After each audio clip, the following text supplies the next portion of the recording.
What is different between laparoscopic surgery आणि open. जसं मी open surgery सांगितली तुला, तर लॅप्रोस्कोपिक सर्जरीमध्ये आता ही सर्जरी करायची आपल्याला, गर्भपिशवीला 10 सेंटीमीटरची गाठ आहे ना आपल्या गर्भपिशवी काढायची, तर ही सर्जरी करत असताना तुम्ही बेंबीच्यावर एक 8 ते 10 mm एक इन्सिजन घेणार, त्याच्यातनं तुमचा स्कोप जाणार, म्हणजे एक लांब अशी नळीसारखी एक लॅप्रोस्कोप म्हणतो त्याला कॅमेरा असतो पुढे एका टोकाला, राईट. ते जेव्हा तुमच्या पोटात जातं त्याला वायर लावलेली असेल, स्क्रीनवर तुम्हाला सगळं दिसतंय आतमधलं, का त्याला लाईट आणि कॅमेरा असतो, त्यामुळे मधलं सगळं तुम्हाला दिसतंय. त्याचबरोबर त्याच्यातनं त्याच चॅनलमधनं कार्बन डायऑक्साईड नावाची हवा सोडल्या जाते, त्याच्याने पोट फुलतं आणि तुम्हाला स्पेस मिळते, राईट.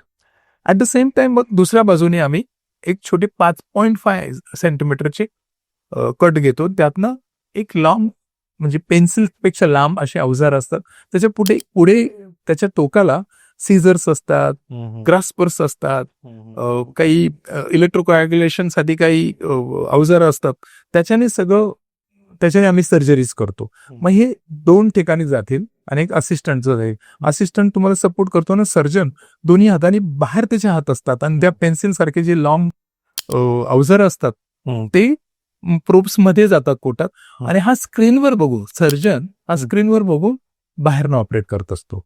सो व्हॉट हॅपन्स, एक तर पोट कट होत नाही, बाहेरच्या ऍटमॉस्फिअरला एक्सपोज होत नाही, आणि त्याचबरोबर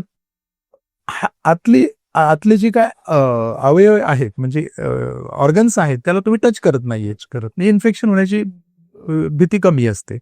मग तुम्ही ही सर्जरी अशी करणार, आणि मग ती गाठ तुम्ही तिची एक आता तुझा प्रश्न येईल का, मग ही गाठ बाहेर कशी काढणार, तर ही 10, 12, 14, 15 सेंटीमीटरचा हा जे काही स्ट्रक्चर बाहेर कसं काढणार, तर एक तर त्याला आईच्या जन्म मार्गातनं सुद्धा काढू शकतो, म्हणजे योनी मार्गातनं, किंवा त्याला एक मॉर्सुलेशन नावाची प्रक्रिया असते.